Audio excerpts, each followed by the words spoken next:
रश्मी वहिनी पहिल्यांदा आल्या, आमच्यासाठी देखील हा खूप म्हणजे आनंदाचा आणि उत्सुकतेचा विषय होता.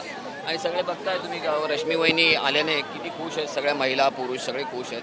तर काय आहे, ठाकरे फॅमिलीतला कोणताही सदस्य असो, त्यांचा नुसता एक अटेंडन्स असणं किंवा नुसतं त्यांनी येऊन एक हात दाखवणं तरी शिवसैनिक आणि मनसैनिकांच्या ऊर्जेला तर एक ऊर्जा स्त्रोत्र असतं. ते सगळ्यांच्या छात्या फुगतात आणि दुसऱ्या दिवशी अधिक जोमाने मनसैनिक शिवसैनिक कामाला लागतात.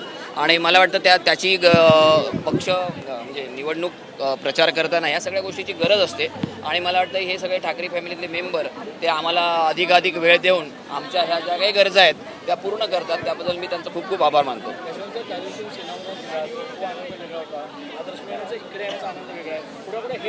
काय एक लक्षात घ्या, आता जे काही आमचं गेल्या काही वर्षापूर्वीपासूनचं जे स्वप्न होतं दोन्ही पक्षाच्या कार्यकर्त्यांचं, ते पूर्ण साकारता आहे. आणि आम्हाला कधी कधी वाटतं हे स्वप्नात तर नाही ना आम्ही, तर खरं सांगायला गेलं तर खूप आनंद झालेला आहे. आणि ह्या घटना अशा सातत्याने घडत राहो, दोन्ही बंधू महाराष्ट्रावर राज्य करोत, हीच आमची इच्छा आहे. आपण प्रचार करताना खालचे कार्यकर्ते देखील एक आले आहेत, दोन्ही ठाकरे बंधू एक आले.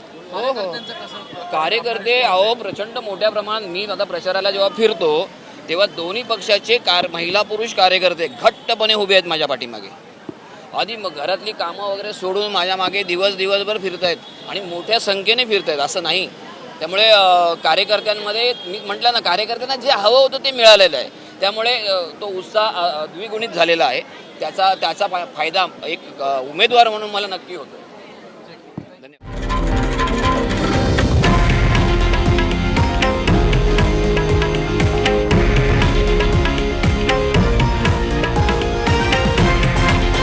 हे आहे देशातील नंबर 1 न्यूज नेटवर्क आणि आपण पाहत आहात TV9 मराठी, एकमेव.